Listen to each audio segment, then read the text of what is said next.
Welcome everyone, so good to have you here with us. My name is Victoria Kettis and I'm a mom. I'm also a facilitator and manager with FamilySmart. And today I'll be hosting a great conversation with Dr. Kristy Goodwin. With gratitude, we acknowledge that we are on the unceded traditional territory of the Musqueam, Squamish, and Tsleil-Waututh nations. We know relationships matter, and we commit to deepening and strengthen our connections with the peoples on whose land we live, love, work, and play. So this is a big issue for families, and a lot of the questions that we're speaking about today have been guided by the conversations they've shared with us about the things that they struggle with. And I know some of them are around that whole what's too much, and how do we set boundaries without conflict, and most importantly, how is this impacting our kids' mental health? So as I join together with you today, I'm grateful that you're going to be answering a lot of these questions and more. So I welcome Dr. Kristy Goodwin. She's a digital well-being and performance researcher, and she takes the science and the research and she brings it all into this place of practical solutions. So Kristy, not only are you a specialist in all of that, but you are in yourself as well. So I invite you to tell us a bit about who you are, why you're here, and what it is you do. Well, thank you, Victoria. I'm also a mum to three what I call screenagers. I have three boys ranging in age from 11 right down to 3. So I understand not only the theory and research about how technology is impacting our kids, I have first-hand lived experience of kids throwing techno tantrums. I understand the digital dilemmas that parents are facing. So I am really passionate about providing parents, educators, and healthcare workers with research-based information so that we can make educated and informed decisions about how we best navigate the digital world. I think for many parents, we've been thrust into this digital world with very little guidance, with a lot of us looking around at each other and saying, how are you navigating this very foreign terrain? Because let's face it, as adults, most of us grew up without tapping, swiping, and pinching. You know, we spent our childhoods and adolescence staring at the sky, not at a screen. We spent time with people, not with pixels. So as parents, we've got no frame of reference. So we are looking for ways to navigate this world, and it's confusing and concerning. So I sort of want to take, I call it the guilt, the grief, and the guesswork out of raising kids and teens in the digital world and giving parents at least evidence-based information so they can marry it up with their own intimate knowledge of their children and figure out what's best for their families in this very confusing digital world we've all found ourselves in. Thank you. And I can guarantee you our families are excited to have less guilt and less grief and less guesswork. So thank you for that.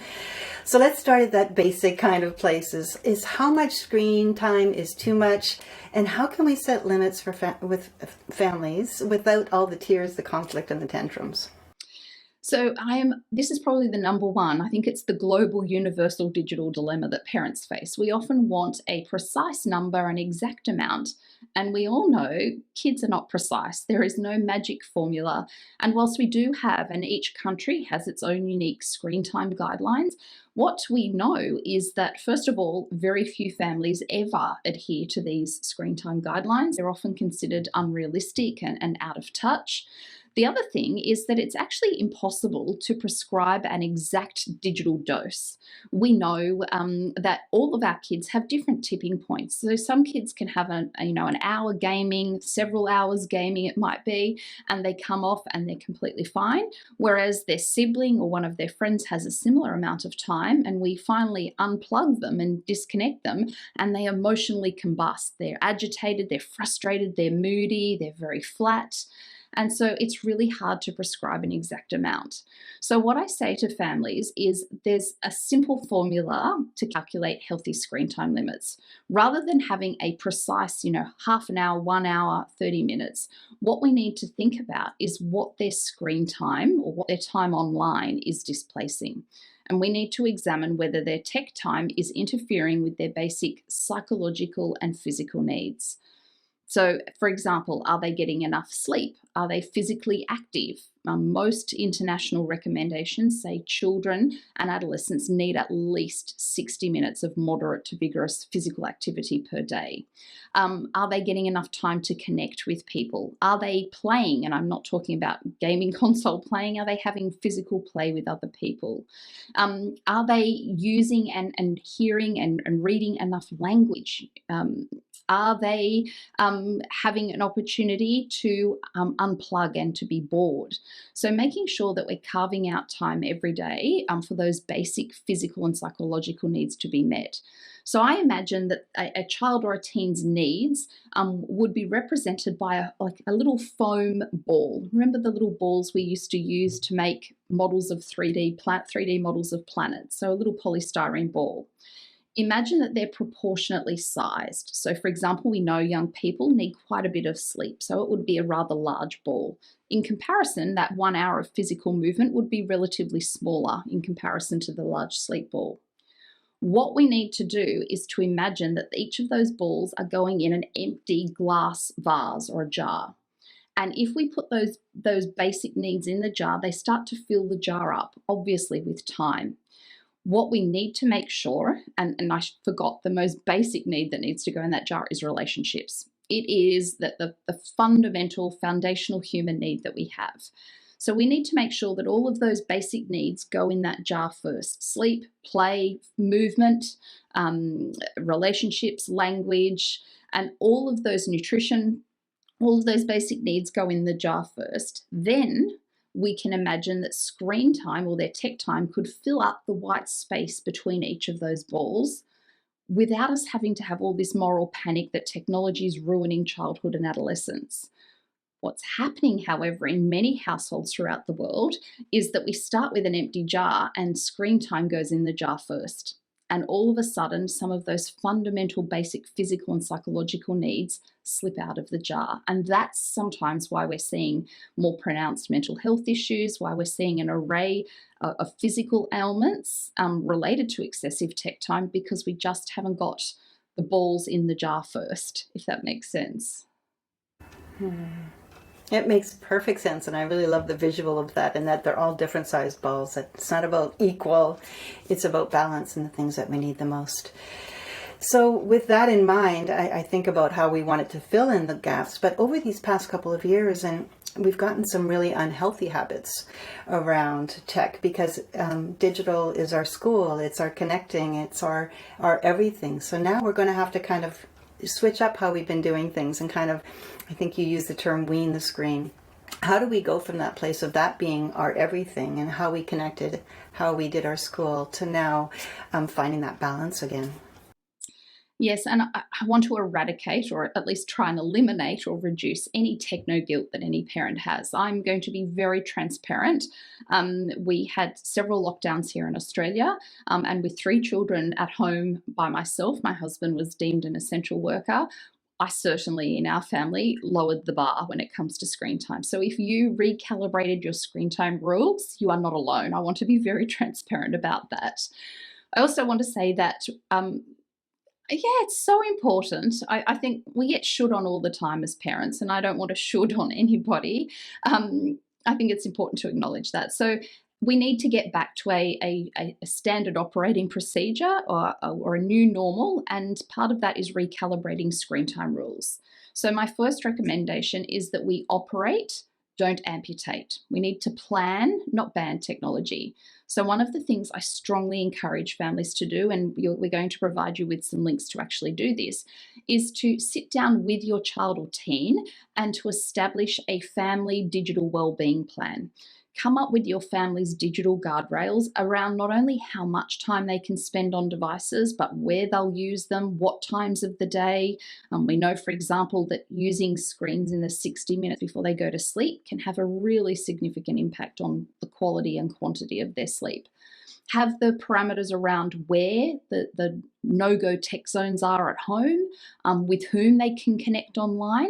So really having more nuanced conversations around screen time beyond just the how much. I think we need to shift the dialogue and stop obsessing over time as our only metric. So coming up with those plans, and the key here is that you do this with your child. This is not an iPad or a gaming agreement or contract. They do not work. What we need is your child's buy-in. And I deliver seminars throughout Australia with children, and I am absolutely in awe of their really sophisticated understanding of this topic. So first and foremost, plan, don't ban the technology. Second step is to have portion control. Start to balance their screen time with green time. And as restrictions start to loosen and we've got more opportunities to go back to organised sport or to connect and play, we have obviously a greater opportunity to get that time in nature. We know that time outside, research tells us that substantial body of evidence that time in nature will improve mood. It will improve sleep. It can also prevent myopic progression, which we have seen increase. So rates of myopia, which is nearsightedness, grew exponentially in the last few years in the pandemic, and in children, teenagers, and adults. Why? We were spending more time online and we weren't getting the natural vitamin D that we get from sunlight, which we get when we're having that green time. My third step is, as we're weaning the screen, is to focus on what they're doing and what their tech time is displacing, rather than just obsessing over how much time they're online. I think the needle has moved, and I think we all acknowledge that during lockdowns, the online world became their portal for leisure, learning, and connection. So I think we've got to focus more on the what they're doing and what's it displacing. My next step is to and this becomes easier as we have restrictions ease, crowd out the time available for tech usage. Can you resume some of their co-curricular activities? Can you organise more play dates? Can you start to crowd out the digital creep that enveloped us with lockdowns with other activities, so they just don't have the time available? And the last step, and I'm the first to admit this is probably the hardest one, and that is for us to be good digital role models too. I think we'd all agree that all of us had an increased digital load during the pandemic. So where we can, trying to reduce that ourselves. Easier said than done. Thank you. Those are some, really great strategies. And I think about that as we think about starting to wean and change our habits. I'm wondering, why is it that our kids they have such a difficult time switching off technology? I know that a lot of meltdowns happen when we ask them to turn things off and to end. So what is going on for them, and why are they throwing those techno tantrums that you refer to? So again, I want to acknowledge that it is actually what we call a typical neurobiological response. So it is not necessarily a red flag that your child is addicted or has some problematic behaviours. Let's face it, as adults, we find it hard to stop scrolling or shut the lid on the laptop or turn off Netflix. There are a whole host of reasons that all of us go down, I call it, or get sucked into the digital vortex. With our children and our teens, there are a few more pronounced factors because of the way their brains are still developing, because of the way they're still developing emotional regulation, that make them more prone to having these techno tantrums. So very important. They are, unfortunately, it pains me to say this, they're a normal stage of development. So the first thing that we need to do, the first reason I should say, and I'm going to give you some strategies as we talk about these. The first thing parents need to do is to understand that the online world for all of us has been designed, particularly our leisure-based technologies, so social media, multiplayer video games, streaming services. They have been intentionally designed to prey on our three most basic psychological drivers. As humans, we have three basic psychological needs, according to this is something called self-determination theory. And our most basic number one need that we all have is relational connection. We are hardwired to be part of a group, to be part of a tribe, to be appreciated, to be acknowledged. And this is why social media, multiplayer video games, group chats have become so appealing. It taps into that need to connect. Our other need is the second need is the need for control. We want as humans to have some autonomy over what we're doing. And our young people feel like they have that choice when they're clicking what to watch next on YouTube, or when they're replying to friends, or they're playing another video game. The other need that we have, the final psychological key driver that we have, is the need for competence. We want to feel like we are successful. And again, when our kids post videos or photos online and they get likes or shares or streaks, they start to build that competency. We interviewed pre-adolescent boys recently and asked them, why did they like video games so much? And it broke my heart when we heard some of these responses. Young boys said, it's the only time in the day where anybody tells me I'm doing a good job. They get tangible measures of their success. They know how many battles they've won, how much ammunition they've acquired. So they get that measure of competence. So the first area there is that it's meeting our psychological needs. So I ask parents, is technology, if you're concerned about your screenagers' digital behaviors, are their digital habits fueling some of those unmet needs? Is the fact that they're playing hours of gaming a reflection that they're craving that connection? Are they playing or chatting with friends to feel like they're competent? Are there other ways that we could boost that?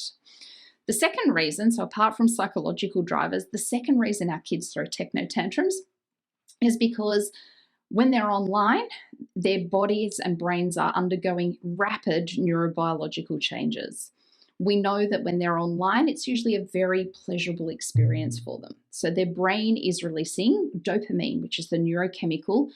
Now, this makes them feel good, and this is why they want more and more of it, because they've associated the laptop, the phone, the gaming console with that source of pleasure. Now, not only does dopamine make them and reinforce that behavior and make them want more and more of it, dopamine, unfortunately, overrides their prefrontal cortex. And this is the part of the brain that helps them regulate their behavior. The prefrontal cortex, I often say, is like the CEO of the brain. Unfortunately, parents, I've got some bad news for you. Your child and your teenager's prefrontal cortex is not fully developed. It is not fully developed until they're in their early 20s for females and late 20s for males. This is why it's an unrealistic expectation that they'll play 3 hours a fortnight and turn it off and feel that was a sufficient quantity. They don't have self-regulation. They don't have the impulse control that's developed in that prefrontal cortex. Now, when they're getting hits of dopamine actually floods their prefrontal cortex. So the limited capacity of the prefrontal cortex that is working is turned off when they're getting hits of that dopamine. So it's a double whammy. They're getting something really pleasurable, and the capacity of their brain that says, that is enough, turn it off, mum's asked me to set the dinner table, it's just not operational. And the third reason, so we've got these psychological drivers, these neurobiological changes. The third reason that our kids find it hard to switch off is because the way the technologies have been designed, particularly their leisure-based technologies. They use the people that design these softwares and apps use something called intermittent variable rewards. I bet your son never says, I just lost a Fortnite battle, but I bet he says, I almost won. And so because our young people never know when they'll read something positive on TikTok or get a kind message online or look at something great and funny on TikTok, it's that unpredictable reward ratio. It gets them hooked on constantly using it. Another really sneaky technique, and one that I personally struggle with, and I know many of us adults and kids do as well, is something called the state of insufficiency. The online world is a bottomless bowl. There's no stopping cues. There's no end point. It just goes on and on and on. There's always another YouTube clip I can watch. There's always something else on TikTok or something I can read on Discord. And so we never feel like we are done or complete. So I think it's the intersection of those three factors, those psychological drivers, those neurobiological changes, and the persuasive design techniques that are intersecting, making it really hard for parents to switch off. So I promised a couple of these are mum-tested strategies that work here. Rather than just yelling out from another room, turn it off, and them ignoring you and then you going a few decibels higher and then trying to pry it from their grip, make sure you do something called cognitive priming. So that means before you want them to turn it off, go in and say to them, when you get to the next level, when you've sent this message, when you've posted that clip, I'd like you to switch it off, rather than just going in and demanding that they instantaneously turn it off. Another really important strategy here, especially to overcome that dopamine, is to give them an appealing transition activity. So to say to them, when you've turned off the device, would you like to? And give them a choice of two. They don't need an exhaustive menu, but a choice of two activities. First of all, that you know that might make some dopamine. Physical activity is a great one. Can you touch them? You know, actually go and put your hand on their shoulder or rub their tickle spot on their back. Any sort of physical touch will help release oxytocin that will help to also calm them down. Get them out in nature.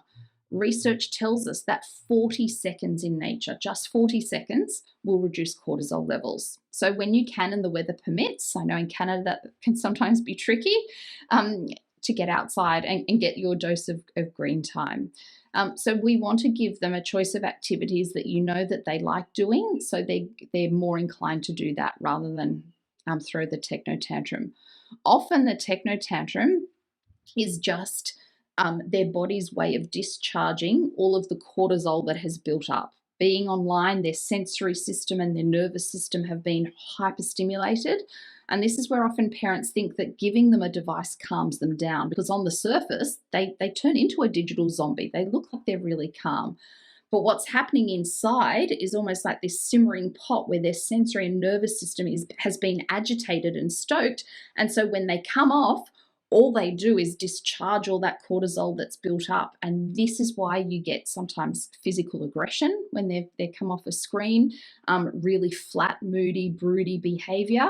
It's their body discharging their cortisol and trying to re-regulate and calm down their nervous system. But it's not pleasant. Of that, the solutions are the same thing that they are getting from playing video games. So it's relationship, touching them on the shoulder to help calm them. That control of choosing between two things that are going to build relationship together. And that final piece of competence that we're going to do something that they're choosing and they're probably going to be good at it, or at least want to do. So I love how that all can kind of wrap around that the solution is the problem. The solution is the same thing. So thank you for such clarity on that, and for some tools that families can actually do in the moment to be able to begin dealing with it.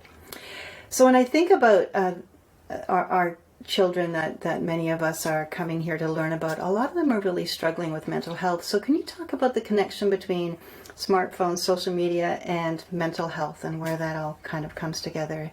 Because for many of our families, it's the thing that they're most overwhelmed by. What is this? How is this impacting my kids' mental health? Yes, and I think it's important to point out in the media, and I know this is global media, there is a very popular misconception that screens and smartphones and social media are the root cause of poor mental health outcomes in young people. And I want to point out that the research evidence at this point in time does not actually support that. We have got a lot of studies that are, yes, most definitely saying there is a correlation, there is a connection between how much time young people are spending on these platforms and having poorer mental health outcomes. But it does not necessarily prove causation. Is it the chicken or the egg? Is it that young people with existing issues such as anxiety or depression or mood disorders gravitate to the online world because it's meeting some of their unmet psychological needs, or it's a coping mechanism?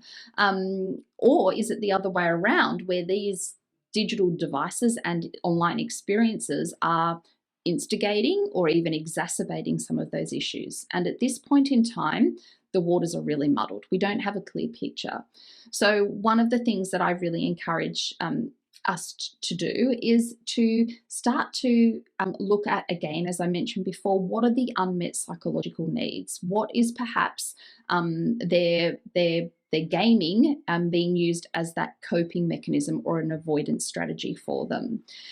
Really important that we do acknowledge that their online activities there's something called a strong comorbidity. So we know that young people with existing mental health issues do have higher rates of problematic internet use. So there's enough evidence to say that there is a strong connection.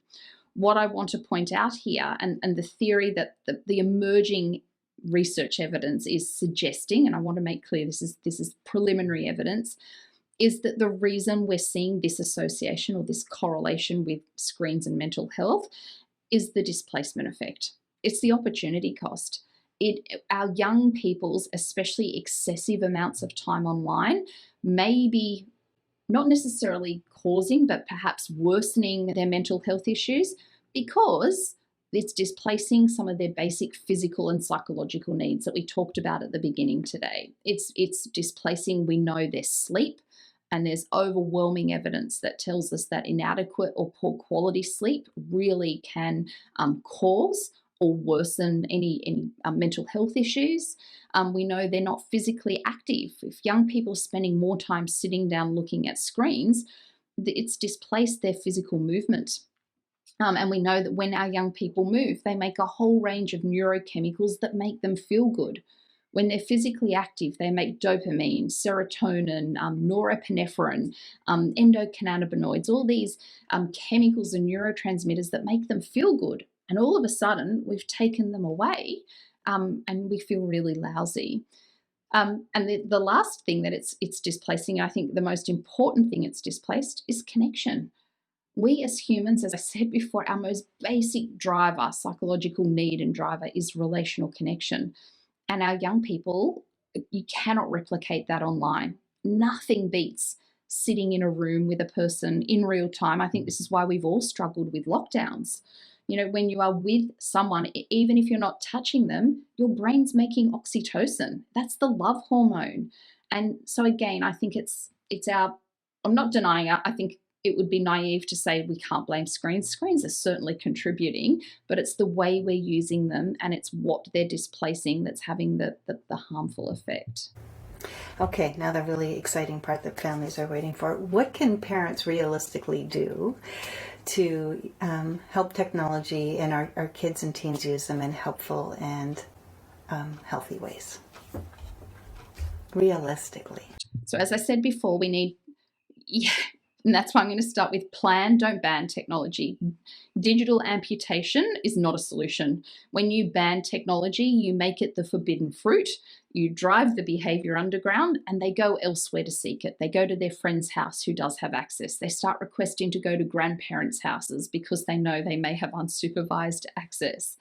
So my message is that we need parents to be the pilot, or if you have adolescents, to be the co-pilot of the digital plane.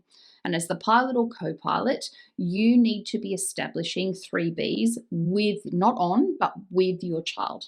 The first B are those boundaries, making sure when you set your digital wellbeing plan that you have boundaries around certainly how much time, but also when, where, how, what, with whom they can use technology.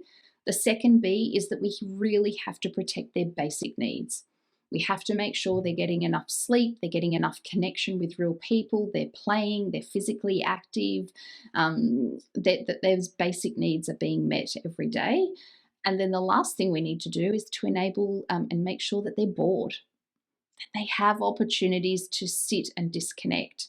When we start to condition young people that you reach for a screen whenever you feel anxious, or you reach for a screen whenever you feel bored, or you placate yourself, you soothe yourself with the screen when you're dealing with any big emotion, that becomes a habitual behavior too. And that can often, I think, exacerbate some of those mental health issues as well. So those 3 Bs, boundaries, basic needs, and boredom, and that will help you to be that pilot or co-pilot, because unfortunately, whether you love it or loathe it, technology is here to stay. And so we need, as parents and caregivers, to help our kids navigate this world. And they're looking for us. They will never, I often say, setting boundaries with your kids around screen time, it's a bit like serving them vegetables. They're never going to want them, but they certainly need them. You know, my kids never say to me, you know, Mum, great, thanks for all the broccoli and the zucchinis and the carrots. I know it's so good for my well-being. They're never going to say that, but I know it's helping them. And it's the same thing with their screen time guidelines. They need those parameters because they just don't have the brain architecture to manage that. And if they do have existing mental health issues, they need these parameters even more. Now, I don't want to take a step backwards from the wonderful skills you're giving us to leave, but I'm thinking about those parents who say, not my kid, because when we give those boundaries, when we have basic needs trying to be met and we try to induce boredom, we are afraid of the consequences of that for our child, who may take it to a different level, that the kids that just can't live without it, and it actually, they feel like it impacts their mental health in a negative way, whereas as parents and the adults, we know that it's the opposite. So what do you say to those families who just think, but my kid, I couldn't do that with them because the consequences are too dire? And again, I always say to parents, you know your children best. You have a very intimate understanding of their needs, particularly their psychological needs. And so I often say to parents, look at what's fueling their behaviors. We know that very few, if any, children ever set out to be disobedient, to have, you know, mental health issues. Often it is a manifestation of their need for additional help. They're having unmet psychological needs. So we often have to, as parents, if we can, and this is not easy, and I'm acknowledging that, we need to try and excavate and look at what's fueling, what's missing, what are they craving, what are they indirectly asking us for. I also say try some of these strategies in small doses. Don't try and use everything that I've suggested today. It won't work. But can you just try one of these strategies and see if it does make a difference? Often we know, with, as I mentioned before, with children with existing or pronounced mental health issues, we often think that the screen is solving their problem. They become quieter, they don't express their frustrations. What we're actually doing in some of those situations is masking the behaviors, or we're adding fuel to the fire. They might be quiet while they're gaming, they might appear to be happy and connected, but when we take them off or when they finish that, they emotionally combust and you have a huge techno tantrum. So I often say it's just a matter, and again, I know we'd all like a 6-step system or a formula to follow. It's not that straightforward. We all know kids, especially with other mental health issues, can be, you know, really challenging. So it's about, I think, trial and error and seeing what does work and making small adjustments. I often talk about implementing micro habits. So rather than eating the whole watermelon, just take small bites.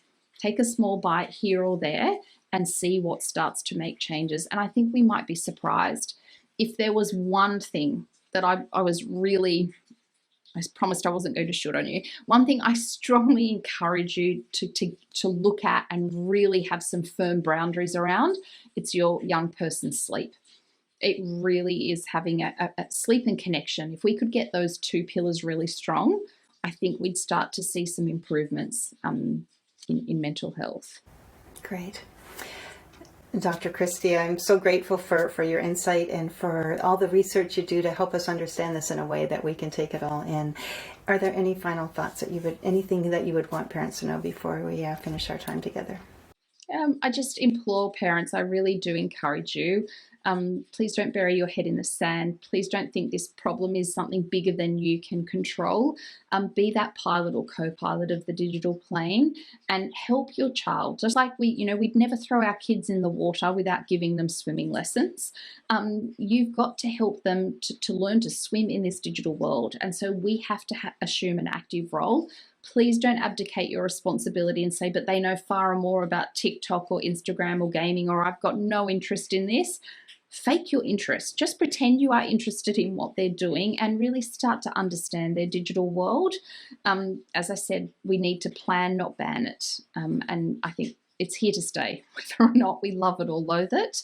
And we have, as parents, to help our kids navigate this digital terrain in healthy and helpful ways. So please be that pilot or co-pilot of the digital plane.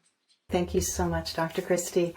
And thank you to all of you for spending your time with us. And a special thanks to our funders who allow us to do this work in order to provide resources for you as families. We wish you a great day, and I wish you many moments of boredom in your future. Take care.